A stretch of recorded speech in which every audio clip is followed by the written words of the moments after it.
మన ప్రభువును రక్షకుడైన యేసుక్రీస్తు నామమున గుడి సమరన్నారు మీ కుటుంబ సభ్యులను మీ అందరికీ శుభాభివందనాలు. దేవుని యొక్క మహాకృపను బట్టి గతించిన వారం మొదలుకొని ఈ వారం వరకు దేవుడు తన కృపలో మనందరినీ కాపాడి సంరక్షించి మన బ్రతుకులో మరి యొక్క పునరుద్ధాన దినము దయచేసి ఆయన సన్నిధానంలో ఆయన బిడ్డలుగా ఆయన నామాన్ని కనపరిచి స్తుతించి ఆరాధించడానికి, మరి ముఖ్యంగా దేవుని యొక్క వాక్యముతో మన జీవితాలను సరిచేసుకోవడానికి దేవాతి దేవుడు మనకు అనుగ్రహించినటువంటి యొక్క కృపను బట్టి మనమందరమును కూడా దేవునికి వందనములు, స్తుతులు, స్తోత్రాలు, కృతజ్ఞతలు చెల్లించవలసిన వారమై ఉన్నాము. దేవుని యొక్క కృప మనందరిలా హెచ్చుగా ఉన్నది కనుక మనము నిర్మూలము కాకుండా వారముగా ఉన్నాము అని దేవుని యొక్క వాక్యము సెలవిస్తూ ఉంది. మరి కృపాకాలము చివరి అంతిమ గడిలలో మనము ఉన్నాము. మరి దేవుని యొక్క రాకడ అత్యంత సమీపముగా ఉన్నది. అలానే మానవ జీవితం యొక్క పోకడ ఎప్పుడో మనకు తెలియదు, కానీ ఆయన పిలుపును అందుకుని ఆయన యొక్క రాజ్యంలో ఆయనతో పాటు నిత్యత్వంలో మనం ఉండడానికి మనము ఎప్పటికప్పుడు తన వాక్యము ద్వారా మనము సరిచేసుకోవడానికి దేవుడు ఎప్పుడు కూడా మనతో ఆయన మాట్లాడుతూ ఉన్నాడనే విషయాన్ని మనము జ్ఞాపకం చేసుకోవాలి. ప్రతిరోజు ప్రతి వారము తన వాక్యము ద్వారా మనల్ని ఎప్పటికప్పుడు సరిచేస్తూ నిత్యరాజ్యములకు వారసులుగా ఉండాలి, నిత్యత్వంలో ఆయన ఉన్న స్థలంలో మనమందరం కూడా ఉండాలి అనేది దేవుని యొక్క ఉద్దేశమైనది. మరి ఆ కావులో భాగంగానే మరి ఈరోజు కూడా ఆయన మరి ఒక్కసారి మనతో మాట్లాడుతూ ఉన్నాడు. మరి ఈరోజు తీర్థం తరువాతి 8వ ఆదివారం కొరకు ఏర్పాటు చేయబడినటువంటి దేవుని యొక్క లేఖన అంశములుగా పాత నిబంధన పాఠ్యభాగముగా ప్రవక్త అయిన ఇర్మియా గ్రంథము 16వ అధ్యాయము 15వ అధ్యాయము 19వ వచనం మొదలుకొని 21వ వచనం వరకు, అలానే పత్రిక పాఠ్యభాగముగా అపోస్తుల కార్యముల గ్రంథము 20వ అధ్యాయము 17వ వచనం మొదలుకొని 38వ వచనం వరకు, అలానే సువార్త పాఠ్యభాగముగా పరిశుద్ధులైన మత్తయి గారు రాసినటువంటి సువార్త 7వ అధ్యాయము 22వ వచనం మొదలుకొని 29వ వచనం వరకు ఉన్నటువంటి లేఖన భాగములు ఈ వారము మనకు పాఠ్య అంశములుగా ఇవ్వబడి ఉన్నవి. ఈ లేఖనములను ధ్యానం చేయడానికి ముందుగా దేవుని నడిపింపు, పరిశుద్ధాత్మ దేవుని సహవాసము, సహాయము కోరుకుందాం. కృపయు కనికరము గల ప్రియ పరమ తండ్రి, వందనములు, స్తుతులు, స్తోత్రాలు చెల్లిస్తూ ఉన్నాం. నీ కృపను బట్టి ఉదయకాల సమయంలో మరి ఒక్కసారి నీ పాసనకు వచ్చి ఉన్నాం. దేవా, కొద్ది నిమిషముల సన్నిధానంలో మేమందరము ఈ రీతిగా చేరి నీ స్తుతించి ఆరాధించే భాగ్యం మీరు మాకు ఇచ్చారు. అందుని బట్టి వందనాలు. నీ వాక్యమును కొద్ది నిమిషములు ధ్యానింపునైనటువంటి నీ ఆత్మచేత నన్ను మమ్మల్ని నింపి నడిపించండి. నా నోటి మాటలు, నా హృదయ ధ్యానము నీ దృష్టికి అంగీకారముగా చేయమని, మహిమ పొందుకోమని ప్రియకుమారుడు రక్షకుడైన యేసుక్రీస్తు నామమున మిక్కిలి వినయముతో ప్రార్థించి వేడుకొనుచున్నాము తండ్రి, ఆమేన్. ఈ త్రిత్వము తరువాతి 8వ ఆదివారం కొరకు ఏర్పాటు చేయబడినటువంటి దేవుని యొక్క లేఖన అంశములు, ఈ 3 లేఖన భాగములు మనము పరిశీలన చేస్తూ ఉంటున్నప్పుడు దేవుడు నీతో నాతో మనందరితో సూటిగా మాట్లాడుతున్నటువంటి అంశం ఏమిటి అంటే, దేవునికి ఇష్టలుగా మనము జీవించాలి అనేది, దేవుని యొక్క చిత్తాన్ని జరిగించేవారిగా మనము ఉండాలి అనేది దేవుడు కోరుకొనుచు ఉన్నాడు. ఇర్మియాతో ఆయన ఈరోజు మాట్లాడుతున్నటువంటి విషయాలు మనం ఆలోచన చేస్తూ ఉంటున్నప్పుడు, ఈ ఇర్మియా గ్రంథము ఈ 15వ అధ్యాయములో ఇర్మియా దేవునికి ప్రార్థన చేస్తూ ఉన్నాడనే విషయం మనకు స్పష్టంగా కనిపిస్తూ ఉంది. ఈ ప్రార్థన ద్వారా దేవుడు వెంటనే ఇర్మియాతో మాట్లాడినటువంటి విషయాన్ని కూడా మనము జ్ఞాపకం చేసుకోవాలి. ఎప్పుడైతే ఇర్మియా దేవునికి ప్రార్థన చేశాడో దేవుడు మరలా ఇర్మియాతో మాట్లాడడం కూడా మనము చూస్తూ ఉన్నాం. ఇర్మియా యొక్క జీవితాన్ని, ఈ ప్రవక్త గారైనటువంటి ఇర్మియా గారి యొక్క జీవితాన్ని మనము పరిశీలన చేస్తూ ఉంటున్నప్పుడు ఒక ప్రత్యేకమైనటువంటి ప్రవక్తగా మనము చూస్తూ ఉంటూ ఉన్నాం. విలాప ప్రవక్త లేక విలాపించు ప్రవక్త అనేటువంటి పేరు కూడా ఈ ఇర్మియా గారికి ఉన్నదనే విషయం మనందరికీ తెలుసు.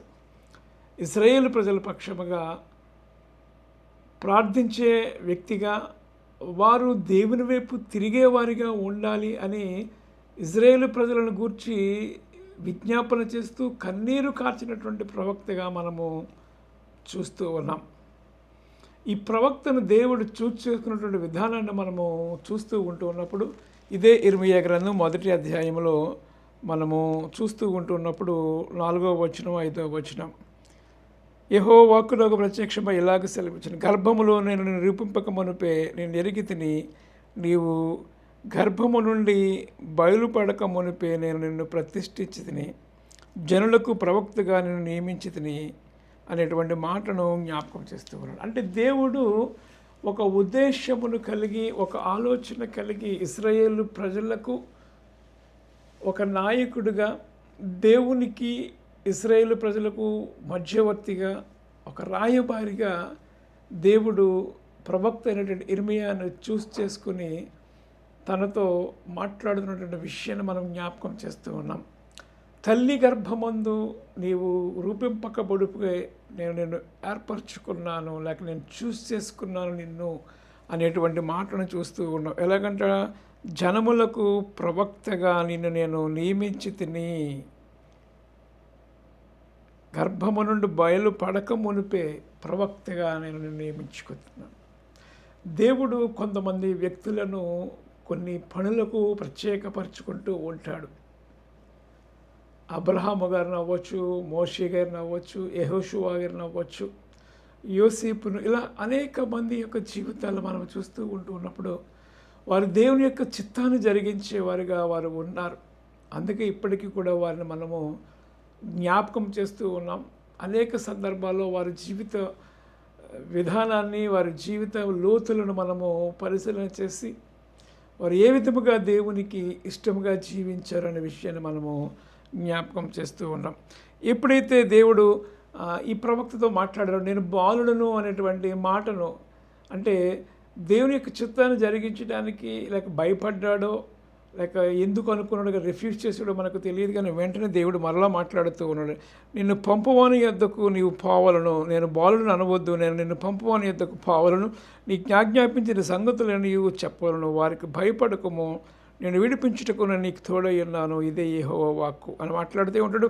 ఇదిగో నేను నీ నోట నా మాట ఉంచి ఉన్నాను, పెళ్ళగించుటకును, విరగొట్టుటకును, నశింపచేయుటకును, పడద్రోయుటకును, కట్టుటకును, నాటుటకును నేను ఈ దినమున జనముల మీద, రాజ్యముల మీదను నిన్ను నియమించి ఉన్నాను. దేవుని మనకి మహిమ కలుగును కాక. దేవుడు ఎంతో గొప్ప భారాన్ని పెట్టాడు. ఒక రెస్పాన్సిబుల్ వ్యక్తిగా చేసుకుని ఒక బాధ్యతాయుతమైనటువంటి ఆ పనికి దేవుడు ఇర్మియాను వాడుకున్నాడు, లేక చేసుకున్నాడు, లేక సెలెక్ట్ చేసుకున్నాడు, ఎన్నుకున్నాడు అనేటువంటి మాటలు మనము చూస్తూ ఉన్నాం. అప్పటి నుంచి ఎన్నో శ్రమలు, వేదనలు, కష్టాలు, ఇబ్బందులు ఎన్నో పడ్డాడు, ఎన్నో అవమానాలు ఎదుర్కొన్నాడు, దెబ్బలు తిన్నాడు, ఆహారం లేని పరిస్థితుల్లో ఉన్నాడు. అయినప్పటికీ కూడా దేవుడు తనను వాడుకున్నాడు. అదే సమయంలో దేవునికి ప్రార్థించే వ్యక్తిగా మనము చూస్తూ ఉన్నాం. అయితే మానవులుగా మనము ఈ లోకంలో మనం ఉన్నాము కాబట్టి దేవునికి అనేక సందర్భాల్లో దుఃఖమును, ఆయాసమును మనము కలుగజేసే వారిగా ఉంటూ ఉన్నాం. ఇక్కడ ఇర్మియా ఇదే అధ్యాయాన్ని మనం చూస్తూ ఉంటున్నప్పుడు కొన్ని మాటలు మనము ఆలోచన చేస్తూ ఉంటే, ఇదే అధ్యాయంలో 15వ వచనం నుండి, యెహోవా నా శ్రమ నీకే తెలిసినది, నన్ను జ్ఞాపకము చేసుకునము, నన్ను దర్శించుము, నన్ను హింసించు వారికి నా కొరకే ప్రతిదండన చేయుము, నీవు దీర్ఘశాంతి కలిగిన వాడివై నన్ను కొనిపోకము, నీ నిమిత్తము నాకు నింద వచ్చినదని తెలుసుకునము. ఈ మాటలు నాకు దొరకగా నేను వాటిని భుజించి తిని, నీ సైన్యములకు అధిపతి యెహోవా దేవా నీ పేరు నాకు పెట్టబడను గనుక ఈ మాటలు నాకు సంతోషమును, నా హృదయమునకు ఆనందమును కలగజేయుచున్నవి. సంతోషించు వారి సమూహములో నేను కూర్చుండలేదు, నేను ఉల్లసింపలేదు. కడుపు మంటతో నీవు నన్ను నింపి ఉన్నావు గనుక నీ హస్తమును బట్టి నేను ఏకాకినై కూర్చుంటుని. నా బాధ ఏల ఎడతగనిదాయను, నా గాయము ఏల ఘోరమైనదాయను, అది స్వస్థక నొందకపోవు నేల. నిశ్చయముగా నీవు నాకు ఎండమాములు వాడవగుదువా, నిలువని జలములు మగుదువా. అంటే ఎంతో భారమైనటువంటి వేదనలు ఎదుర్కొన్నటువంటి సందర్భాన్ని ఇక్కడ మనము చూస్తూ ఉన్నాము ఇర్మియా భక్తుడు. అలాంటి స్థితిలో ఈ నా గాయము ఇంకా మానదా, ఈ వేదన ఇంకా నాకు తొలగిపోదా అని దేవునికి మొరపెడుతూ ఉన్నప్పుడు దేవుడు వెంటనే మాట్లాడుతున్నటువంటి మాట. కాబట్టి యెహోవా ఇలాగు సెలవిచ్చును, నీవు నా తట్టు తిరిగి నిడలా, నీవు నా సన్నిధి నిలిచినట్లు నేను నిన్ను తిరిగి రప్పింతును. నీవు నా తట్టు తిరిగి నిడలా, నా సన్నిధిలో నీవు ఉండనేడిలా, నా సన్నిధిలో నిలిచినట్లు నేను నిన్ను తిరిగి రప్పింతును. ఏవి నీచములో ఏవి ఘనములో నీవు గుర్తుపట్టిన ఎడల నీవు నా నోటి వలె ఉందువు. వారు నీ తట్టు తిరగవలను కానీ నీవు వారి తట్టునకు తిరగకూడదు. అప్పుడు నిన్ను ఈ ప్రజలను పడగొట్టుచాలని ఇత్తడి ప్రకారముగా నేను నియమించుదును. నేను రక్షించుటకును నేను విడిపించుటకును నేను నీకు తోడయుండుదును గనుక వారు నీతో యుద్ధము చేయుదురు కానీ నన్ను జయింపకపోవుదురు. యెహోవా సెలవిచ్చుచున్నాడు. వారు నీతో యుద్ధము చేస్తారు కానీ వారు నిన్ను జయింపకపోవద్దురు అనేటువంటి మాటను జ్ఞాపకం చేస్తూ ఉన్నాడు. ఎప్పుడు నీవు నా సన్నిధిలో నిలబడుతూ ఉన్నప్పుడు, నీవు నా మాటకు విధేయత చూపుతూ ఉన్నప్పుడు, నీవు నా చిత్తాన్ని జరిగిస్తూ ఉన్నప్పుడు నేను నీకు తోడుగా ఉంటాను అనేటువంటి మాటను జ్ఞాపకం చేస్తూ ఉన్నాడు. ఏవి నీచములు ఏ హేయమైనటువంటి కార్యములుగా ఉన్నాయో వాటన్నిటినీ నీవేం చేయాలి, గుర్తుపట్టిన ఎడలా నీవు నా నోటి వలె. గుర్తుపట్టడం అంటే ఏంటి? అటు గుర్తుపట్టడం మాత్రమే కాదు కానీ వాటికి దూరముగా ఉండాలి. వాటిని నీలో హృదయంలో ఒకవేళ అలాంటివి ఉంచుకుంటే వాటిని విడిచిపెట్టేసినట్లయితే నీవు నా నోటి వలె ఉంటావు, నీవు నా నోటి వలె ఉంటావు అనేటువంటి మాటను జ్ఞాపకం చేస్తూ ఉన్నాడు. అసలు దేవుడు మానవుల నుంచి కోరుకున్నది ఆశించినది కూడా ఇదే. మనము దేవుని చిత్తాన్ని జరిగించేవారిగా ఉండాలి. దేవుని మాట వలె మనం ఉండాలి. నా నోటి వలె ఉండడం అంటే అది దేవునికి ఇష్టమైనటువంటి వ్యక్తులుగా మనం జీవించాలి అని మాట్లాడుతున్నాడు. ఇంకేమంటుందంటే నీవు లోకములో ఉన్నావు కానీ నువ్వు వారితో కలిసిపోకూడదు అని మాట్లాడుతూ ఉన్నాడు. ఏమంటున్నాడు? చాలా స్పష్టంగా మాట్లాడుతూ ఉన్నాడు. ఏమంటూ ఉన్నాడు? ఏవి నీచములో ఏవి ఘనములో నీవు గుర్తుపట్టిన యెడల నీవు నా నోటి వలె ఉందువు. వారు నీ తట్టు తిరగవలను కానీ నీవు వారి తట్టు తిరగకూడదు. వారు నీ వైపు తిరగాలి కానీ నీ వాళ్ళలో కలిసిపోకూడదు. ఇశ్రాయేలు ప్రజలతో మరి ఎంతో విసిగిపోయినటువంటి పరిస్థితిని జ్ఞాపకం చేసుకుంటూ ఉన్నప్పుడు దేవుడు మరలా మాట్లాడుతూ ఉన్నాడు. ఓ ఇర్మియా, నీవు వారిలో కలిసిపోకూడదు. నీవు వారితో ఉంటూ ఉన్నావు కానీ వారు వేరుగా ఉండాలి. వారు నీ వైపు రావాలి. ఇప్పుడు నీ వైపు రావాలి అంటే అప్పుడే అంటున్నాడు, నీవు నా నోటి వలె ఉంటావు. నేను చెప్పిన నువ్వు చేస్తూ ఉంటున్నప్పుడు వారు నీ వైపు తిరుగుతూ ఉంటారు, నీవు వారి వైపు తిరగకూడదు. దేవుని యొక్క వాక్యము చాలా స్పష్టంగా మాట్లాడుతూ ఉన్నారు. మనము దేవుని నోటి వలె ఉండాలి, దేవుని చిత్తాన్ని జరిగించే వారి వలె ఉండాలి, దేవునికి ఇష్టమైన వారిగా మనము జీవించాలి అనేటువంటి మాటను జ్ఞాపకం చేస్తూ ఉన్నాడు. ఈ లోకంలో మనం ఉంటూ ఉన్నప్పుడు మనందరికీ తెలుసు కదా, ఈ లోకంలో ఉన్నదంతయు నేత్రాశ, శరీరాశ, జీవపు డంబము. ఈ మూడిట్లో ఏదో ఒక దానిలో తప్పనిసరిగా మనము లొంగిపోయి పడిపోయి దేవునికి దూరం అయిపోవడానికి అవకాశం ఉంది. అందుకే మరి ఒక్కసారి మాట్లాడుతూ ఉన్నాడు, నీవు నా తట్టు తిరగాలి, లేక ఇశ్రాయేలు ప్రజలందరూ నీ తట్టు తిరిగే వారికి ఉండాలి కానీ నీ వారి తట్టు తిరిగిపోకూడదు. వారు లోకములో ఉండిపోయారు, లోకములో కలిసిపోయారు. కానీ నువ్వు ప్రవక్తగా ఉన్నావు కాబట్టి నా నోటి వల్ల నీవు ఉండాలి. నేను ఏది చెప్తే అదే చేయాలి తప్ప నువ్వు ఇంకొకటి చేయకూడదు అనేటువంటి మాటను జ్ఞాపకం చేస్తూ ఉన్నాడు. ప్రియమైన వారలారా, ఈ ఉదయకాల సమయంలో దేవుడు నిన్ను నన్ను కూడా పిలుచుకున్నది దేవుని నోటి వలె మనము ఉండాలని, దేవుని ప్రకటించేవారుగా ఉండాలి, దేవుని యొక్క కార్యములను ప్రచురపరిచేవారుగా ఉండాలి, దేవుని యొక్క ప్రేమను మన ఇతరులకు చూపేవారుగా ఉండాలి. క్రైస్తవ జీవితం అంతా అదే కదా. Christian life is not a theory, it is a practical life.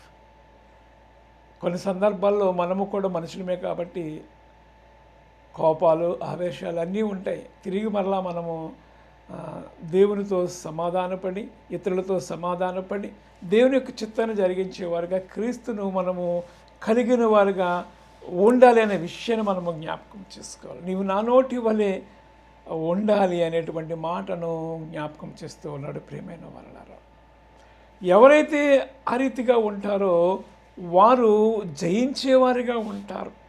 వారు ఈ లోకంలో దేవుని యొక్క బిడ్డలుగా ఉంటారు, దేవుని నామాన్ని ఘనపరిచేవారుగా ఉంటారు. వారికి దేవుడు తోడుగా ఉండి, నీవు నా నోటి వలె ఉంటావు, నా మాటలు నువ్వు పెళ్ళగించుటకును, నాటుటకును, కురలు ద్రోయుటకును, కట్టుటకును అన్నిటికీ కూడా దేవుడు నీకు అధికారం ఇస్తూ ఉంటాడనేటువంటి విషయాన్ని జ్ఞాపకం చేస్తాను. నేను రక్షించుటకును, విడిపించుటకును నేను నీకు తోడయ్యున్నాను గనుక వారు నీతో యుద్ధము చేస్తారు, కానీ వారు నిన్ను జయింపకపోతారు. మనము జయించేవారుగా ఉంటాము. దేవుని నామానికి మహిమ కలుగును కాక. ప్రకటన గ్రంథం 7 సంఘాలతో దేవుడు మాట్లాడుతూ ఉంటున్నటువంటి సందర్భాన్ని మనం జ్ఞాపకం చేస్తూ ఉంటున్నప్పుడు జయించువానని అనేటువంటి మాటలు అక్కడ చూస్తూ ఉంటాం. జయించువానని నాతో పాటు పరలోకములో జీవవృక్ష ఫలములు తినేవాళ్ళ చేస్తూ, మూల స్తంభం వల్ల చేస్తూ ఉంటాను, నా నోటి వల్ల నేను చేస్తాననేటువంటి మాటలు మాట్లాడుతూ ఉన్నాడు. ప్రియమైన వారలారా, యేసుక్రీస్తు వారు కూడా అవే చెప్పాడు. ఈరోజు మనం చదువుకున్నటువంటి ఈ సువార్త పాఠ్యభాగము పరిశుద్ధమైనటువంటి మత్తయి సువార్త 7వ అధ్యాయములో కూడా యేసుక్రీస్తు వారు అక్కడ ఉన్నటువంటి శిష్యుల బృందముతో, జన సమూహముతో కూడా మాట్లాడుతున్నటువంటి మాటల సందర్భాన్ని మనము జ్ఞాపకం చేసుకుంటూ ఉంటే 7వ అధ్యాయంలో 22వ వచనములో, నన్ను పిలిచేవాడు ప్రభువా ప్రభువా నన్ను పిలిచేవాడు నాకు పాత్రుడు కాదు, కానీ నా చిత్త ప్రకారము లేక దేవుని యొక్క చిత్త ప్రకారము జరిగించువాడే నాకు ఇష్టుడు అనేటువంటి మాటను జ్ఞాపకం చేస్తూ ఉన్నాడు. వాడు మాత్రమే పరలోకములో ప్రవేశిస్తూ ఉంటాడు అనేటువంటి మాటను జ్ఞాపకం చేస్తూ ఉన్నాడు. పరలోక రాజ్యములో ప్రవేశించే వారు ఎలా ఉంటారంటే దేవుని యొక్క చిత్తాన్ని జరిగించే వాళ్ళుగా, నా చిత్త ప్రకారము, నా తండ్రి చిత్త ప్రకారం చేయువాడే ప్రవేశించును అనేటువంటి మాటలు జ్ఞాపకం చేస్తూ కొన్ని విషయాలు జ్ఞాపకం చేస్తూ ఉన్నాడు. ప్రభువా నీ నామమును ప్రవచింపలేదా, నీ నామమును దెయ్యములను వెళ్ళగొట్టలేదా, అనేకమైనటువంటి సూచకార్యాలు, అద్భుతములు, ఆశ్చర్యకార్యములు మీరు జరిగించలేదా అని మీరు అంటూ ఉంటారు. కానీ ఆయన ఏమంటారంటే అది కాదు, కానీ అక్రమం చేయువాళ్ళ ఎదురు పొండి అనేటువంటి మాటను జ్ఞాపకం చేస్తూ కింద అంటున్నటువంటి మాట మనం జ్ఞాపకం చేస్తాం. కాబట్టి ఈయన మాటలు విని వాటి చెప్పున చేయు ప్రతి వాడను, ఈయన మాటలు విని వాటి చెప్పున చేయు ప్రతి వాడను బండ మీద తన ఇంటిని కట్టిన వాని వలె ఉండును. ప్రవక్తలు, భక్తులు వీళ్ళందరూ కూడా దేవుని యొక్క చిత్తాన్ని జరిగించేవారుగా ఉన్నారు. కాబట్టి వారు ఎలా ఉంటారంట, బండ మీద తన ఇంటిని కట్టుకున్న బుద్ధిమంతును పోలియుండును, వాన కురుసను వరదలు వచ్చును, కానీ గాలి విసిరి ఆ ఇంటి మీద కొట్టును, కానీ దాని పునాది బండ మీద వేయబడిను గనుక అది పడలేదు. ఆ పునాది ఎవరు? క్రీస్తే. విశ్వాస యాత్రలో మన విశ్వాసము క్రీస్తు అనే బండ మీద మనం కట్టుకుంటూ ఉన్నప్పుడు, ఆయన మీద మన విశ్వాసం ఉంచి ఉన్నప్పుడు, ఎన్ని శోధనలు, ఎన్ని ప్రలోభాలు, లోపాలు ఎన్ని కలిగినప్పటికీ, అవమానాలు, నిందలు అన్నీ ఉన్నప్పటికీ, కలిగినప్పటికీ కూడా నీవు దేవుని నోటి వలె ఉంటూ ఉన్నావు కాబట్టి నీవు తొలగిపోవు. బండ మీద తన ఇంటిని కట్టినటువంటి వాని వల్ల నీవు కూడా ఉంటావు అనేటువంటి మాటను జ్ఞాపకం చేస్తాడు. మనము ఆ రీతిగా ఉండాలనేటువంటి మాటను జ్ఞాపకం చేస్తున్నాడు. ప్రియమైన వాళ్ళారా, దేవుని యొక్క చిత్తాన్ని జరిగించేవారుగా, ఇదిగో నేనున్నాను అనేటువంటి వ్యక్తులుగా మనం ఉండాలి. ఆయన కొరకు మనము జీవించేవారిగా ఉండాలనేటువంటి మాటను చూస్తూ ఉన్నాం. అపోస్తలుడైన పౌలు గారి యొక్క జీవితాన్ని మనము ఆలోచన చేస్తూ ఉంటూ ఉన్నప్పుడు, ఒకప్పుడు దేవునికి వ్యతిరేకముగా జీవించినటువంటి వ్యక్తి, దేవుని ప్రజలను, క్రైస్తవులను హింసించేటువంటి వ్యక్తి, చంపే వ్యక్తి, క్రైస్తవ్యమైనది లేకుండా చేయాలని అనుకునే ఆలోచనలో ఉన్నటువంటి వ్యక్తిని దేవుడు ఏర్పాటు చేసుకొని తన రాజ్య మహిమకు ఒక ప్రత్యేకమైనటువంటి సాధనగా చేసుకున్నటువంటి ఆ పౌలు గారి జీవితాన్ని మనం జ్ఞాపకం చేసుకోవాలి. పౌలు ఎలా ఉన్నాడు అంటే దేవుని నోటి వలె ఉన్నాడు. ప్రవక్త యిర్మీయాతో మాట్లాడిన రీతిగా పౌలు గారు కూడా దేవుని నోటి వలె ఉన్నారు. దేవుని ప్రకటించాడు. ఎన్నో శ్రమలు, ఇబ్బందులు, వేదనలు, అనేక పర్యాయములు, 39 దెబ్బలు తిన్నాడు. మరణాపాయ స్థితిలోనికి వెళ్ళిపోయాడు. అయినప్పటికీ కూడా క్రీస్తుని ప్రకటించాడు. బ్రతుకుంటే క్రీస్తే, చావైతే లాభము అనేటువంటి స్థితిలోనికి వెళ్ళిపోయాడు. అతని విశ్వాస లెవెల్స్, స్టాండర్డ్స్ ఎంత గొప్పవు అంటే బ్రతుకుంటే క్రీస్తే, చావైతే లాభము. నేను క్రీస్తు కొరకు సువార్త ప్రకటింపకపోయిన ఎడల నాకు శ్రమ అని అన్నటువంటి వ్యక్తిని మనం ఆలోచన చేస్తూ ఉంటూ ఉన్నాం. అపోస్తుల కార్యముల గ్రంథం అంతా మనం చూస్తూ ఉంటున్నప్పుడు ఆయన ప్రపంచమును 3 పర్యాయములు సువార్తీకరణ చేసి ఆసియా ఖండం అంతా కూడా ఆయన తిరిగి ఆయన ప్రచురపరిచినటువంటి విషయాలను జ్ఞాపకం చేస్తూ ఏదెన్సు అవ్వచ్చు, లేకపోతే ఎక్కడైనా అవ్వచ్చు, కానీ అక్కడ ఉన్నటువంటి పరిస్థితులకు అనుగుణముగా వారందరితో మాట్లాడి దేవుని వైపు వారిని మందిని తిప్పాడు. దేవుని నామానికి మహిమ కలుగును గాక. అదే ఆయన మాట్లాడుతూ ఉన్నాడు. ఈ అపోస్తుల కార్యముల గ్రంథము 20వ అధ్యాయములో అది వీడ్కోలు సందేశముగా మనము చూస్తూ ఉంటూ ఉన్నాం. అపోస్తుల కార్యముల గ్రంథము 20వ అధ్యాయం మనము ఆలోచన చేస్తూ ఉంటూ ఉన్నప్పుడు పౌలు గారు సుదీర్ఘమైనటువంటి ప్రసంగముగా ఇక్కడ మనము చూస్తూ ఉన్నాం. ఈ అపోస్తుల కార్యముల గ్రంథము 20వ అధ్యాయం అంతా కూడా మనము జ్ఞాపకం చేస్తూ ఉంటూ ఉన్నప్పుడు ఈ 20వ అధ్యాయంలో ఆయన ఏమంటున్నాడంటే 24వ వచనంలో, దేవుని కృపా సువార్తను గూర్చి సాక్ష్యం ఇచ్చుట యందు నా పరుగును నేను ప్రభువైన యేసు వలన పొందిన పరిచర్యను తుదముట్టింపవలన నా ప్రాణము నాకు ఎంత మాత్రమును ప్రియమైనదిగా ఎంచుకొనలేదు. దేవుని నామానికి మహిమ కలుగును గాక. దేవుని నోటి వలె ఆయన ఉన్నాడు. దేవుని నామానికి మహిమ కలుగును గాక. దేవుని నోటి వలె ఆయన ఉండి ఏమంటున్నాడంటే, దేవుని కృపా సువార్తను గూర్చి సాక్ష్యం ఇచ్చుట యందు నా పరుగును నేను ప్రభువైన యేసు క్రీస్తు వలన పొందిన పరిచర్యను తుదముట్టింపవలనని నా ప్రాణము నాకు ఎంత మాత్రమును ప్రియమైనదిగా ఎంచుకొనలేదు. దేవుని నామమునకు మహిమ కలుగును గాక. ఎంతో గొప్పగా మాట్లాడుతూ ఉన్నాడు. క్రీస్తు కొరకు నేను జీవిస్తూ ఉన్నాను, నా ప్రాణం నాకు ఎంత మాత్రం కూడా ప్రియమైనదిగా కాదు. కాబట్టి నా మాటలు ప్రకారము జీవించేవాడు బండ మీద తన ఇంటిని ఏ రీతిగా కట్టుకుంటూ వాడు వాళ్ళు పోలి ఉంటాడో అనేటువంటి మాటను క్రీస్తు అనే బండ మీద తన విశ్వాసాన్ని కట్టుకున్నాడు. కాబట్టి క్రీస్తు కొరకు జీవించినటువంటి వ్యక్తిగా మనము చూస్తూ ఉన్నాం.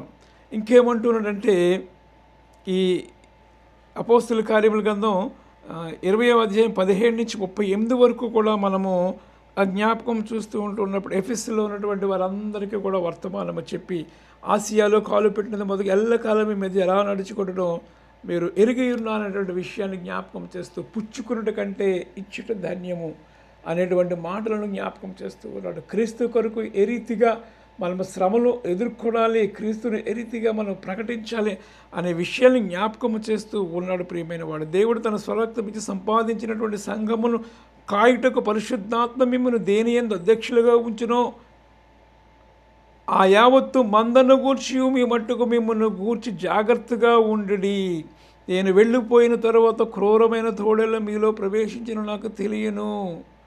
కాబట్టి వారు ఏం చేస్తారంటే మందను కనికరింపరు మరియు శిష్యులను తమ వెంట ఏడ్చుకొని పోవాలనని వంకర మాటలు పలుకు మనుష్యులు మీరును బయలుదేరు అనేటువంటి మాటను జ్ఞాపకం చేస్తూ ఉన్నాడు. వంకర మాటలు పలికే వారిగా అనేక మంది మీలో నుంచి బయలుదేరుతూ ఉంటారు. కాబట్టి మీరు జాగ్రత్తగా ఉండాలి. పరిశుద్ధాత్మ దేవుడు మనకు తోడుగా ఉంటాడు. తన స్వరక్తం ఇచ్చి ఆయన మనలను కన్నాడు.